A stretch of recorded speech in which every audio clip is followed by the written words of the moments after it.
What's up guys, my name is Natalie and welcome to my Nook of Novels. Today I'm going to be doing my April wrap up, so I'm just going to tell you guys about all the things that I read in April and my thoughts on them. So the first thing that I read was Geeks vs. Zombies by Charlie Higson. This is number 3.5 in the Enemy series by Charlie Higson, and it's a short story. It just kind of has to do with the sanity of one of the characters because they were struggling a wee bit in the third book, and it kind of just dives into that a little bit more and the things that they experienced or just some of the things that they did. And it was really interesting to see that and all the other characters starting to realize that they're not exactly stable anymore and that bad things are starting to happen. One of the main characters is the librarian person, and so there's a lot of stuff about books in that, and I really enjoyed reading that a lot. And I ended up giving this one 4 stars. And before I move on to the next one, I would like to note that this has a lot of green on the cover of it, and so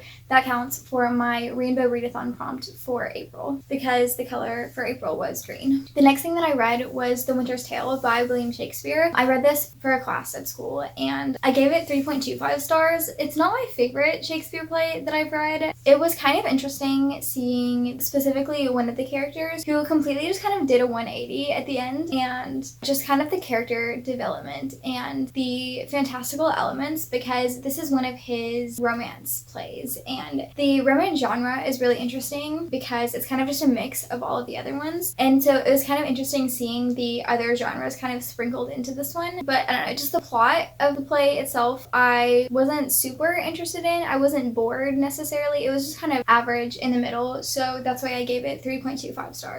I don't really have much more to say about that one. Next up, I finished Hunting Prince Dracula by Carrie Maniscalco. I've been meaning to read this since January, but we're not going to talk about that. About halfway through this, I think, I ended up just listening to the audiobook and following along because my attention span was just kind of not there. But I definitely liked the first book better than this one, and something that really bothered me about this, as soon as the character that ended up being the murderer was introduced, I was like, oh, I bet it's going to be them, just because it seems inconspicuous and I just feel like it's going to be that person, and it was. And so I was like, that was disappointing. But there was a part close to the end that kind of threw me off their trail a little bit, and I was like, oh, because of that thing, it physically cannot be them. I was kind of confused a little bit when it was getting to that part, but it ended up being them, and I was like, that makes a lot of sense. And I think if I hadn't read the first book in the series, then I wouldn't have guessed it right away, but just because of how the first one ended, I was like, I bet it's going to be a similar kind of situation to that, so I guessed it almost immediately. This was still an enjoyable read, and I enjoyed seeing these characters again and the romance, and I just kicked my chair, so I still gave it 3.5 stars. The next thing that I read was Leviathan Wakes by James S.A. Corey, and this was my punishment book for April, and I enjoyed it a lot for a punishment book. I gave it 4.5 stars, but the reason that this was the punishment book was because the prompt that I pulled out of the bag was to scroll on Goodreads, and just the first thing that I saw,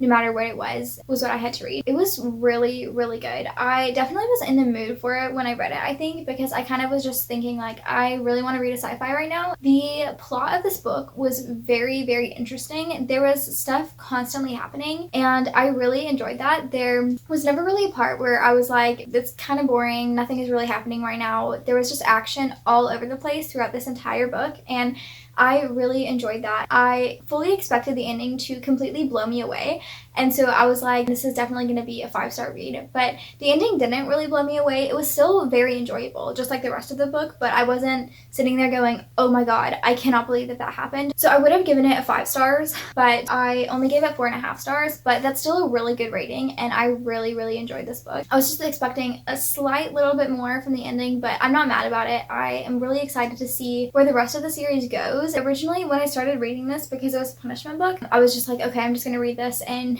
go on with my life. But after reading this, I was like, there's no way that I can just stop reading it right now. I have to read the rest of the series and know what happens next because it was really, really good. So that is what I'm going to do. Speaking of which, the next thing that I read was The Butcher of Anderson Station, which is the novella in that series that takes place right after the first book. Hi guys, so I kind of misspoke a little bit. The Butcher of Anderson Station does not take place after Leviathan Wakes, but you are supposed to read it after that because it takes place kind of between a point in time before that and an undefined time later. You are supposed to read it after. and I really liked the story and the character that it followed in this novella, because as I was reading it, I was like, that's really something that I want to learn more about and just get a little bit more in depth into than the first book really did. So I was really excited that that was what the novella was about. It definitely added a lot of character development for this one character who Leviathan Wakes didn't really dive that deep into, so I was really excited about that, and I gave it 4 stars. The next thing that I finished was The Lady's Guide to Petticoats and Piracy by Mackenzie Lee, and this is the second book in the Montague siblings trilogy, or the Gentleman's Guide to Vice and Virtue trilogy. I gave it 3.75 stars because I was really enjoying it towards the beginning, but I just don't mesh with audiobooks that well unless it's a specific type of book with a very specific writing style, and the writing style is kind of what captured me at the beginning of it, but it was just getting to a point where I was like, I'm getting kind of bored and I just want it to be over with. The thing that I really enjoyed about it though was the main character and how strong of a character she was, and the fact that she didn't really let anything get in her way, and basically all these men throughout the entire book are just telling her, you are not good enough, you can't do all of these things that you want to do because you're a woman, and she'd just be like, no, you're wrong, I don't care what you think, and just go on and continue doing exactly what she wanted to do. And I really loved that about her. She was such a strong character. There were some parts where she could be a little bit annoying about it, especially the stuff with her interacting with her friend and being like, well, because you wear pretty dresses, you're wrong. That just wasn't my favorite, but also I definitely think that she grew and kind of realized where she was wrong in a lot of parts, and so I appreciated that. I just wasn't a huge fan of the plot. Next up, I read The Legend of Sleepy Hollow by Washington Irving. Funny story, I kept thinking that this was The Legend of Sleepy Hollow by Rip Van Winkle, but no. Rip Van Winkle is another story within this, and so is The Spectre of Bridge Room. So this is 3 stories in one, all by Washington Irving. I feel dumb now for not realizing that that was a book. I just never heard that before and assumed that that was the author, but anyway, it's not. I enjoyed this. It was an interesting little collection of kind of scary stories. I don't know if scary is a word, but just kind of spooky, Halloween-y vibes. Sleepy Hollow. Something that really bothered me about that was the main character was very creepy. I don't think it ever really said that he was super old, but like, he just seemed like an old dude, and he was in love with this 18-year-old girl, and I was like, that's a little gross. I also don't really know that you were supposed to root for the main character. It was kind of confusing, but I don't know. That just wasn't my favorite. In Rip Van Winkle, the dude basically hates his wife, and then he goes to this cave thing, and then he wakes up. He comes back to his town, and everything is very different and strange, and he's like, what the heck is happening? And the thing that was happening, I knew immediately. The very first clue that it gave, I was like, oh, this is what happened. And then the character was just like taking forever to figure it out, and I was like, it's not that hard, buddy. Like, you can do it, I promise. He got there in the end. The Spectre Bridegroom, I've been saying Bridge Room or something, I don't know. The Spectre Bridegroom, I think that was probably my favorite out of these 3. Basically, this prince is going to visit this princess who he is arranged to marry, but he unfortunately dies, and his assistant person, I think, is supposed to go and tell them that he died. So he gets there, and he's trying to tell them, by the way, I'm not the dude, he died, but everyone keeps talking over him, and they're like, oh, we're so happy you're here, we're so happy you get to marry this girl, and just don't listen to him. And so they all go on thinking that he's the person that she's supposed to marry. That's kind of one of those lack of communication things that can be kind of annoying in books, because it's like, if you just stop for a second and listen to him, you would know exactly what's going on. But it definitely made for an enjoyable story. So I ended up giving this entire collection thing 3.5 stars. So the final book that I read in April was Looking for Alaska by John Green, and I really loved this book. I gave it 5 stars. So one thing that I will say about it is that the ending did not surprise me at all, but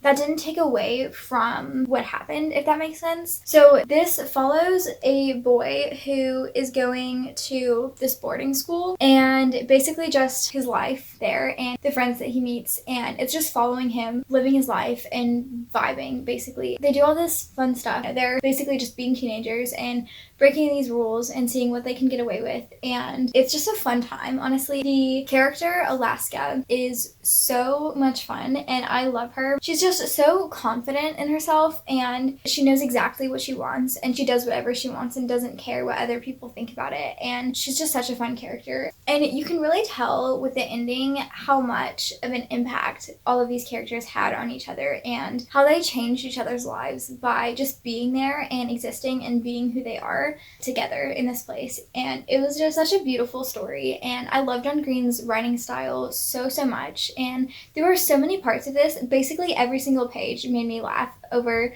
just some little inside joke. Just all of it was so much fun. I just really loved this story, and like I said, I gave it 5 stars, and I would 100% recommend this to everybody. It's so good. So those are all of the things that I read in April. Comment down below if you have read any of these things, what you thought of them, anything like that. Please hit the like button and subscribe if you enjoyed, and hit the notification bell if you would like to see the other videos that I post on Mondays. Thank you guys so much for watching, and I will see you in the next one. Bye.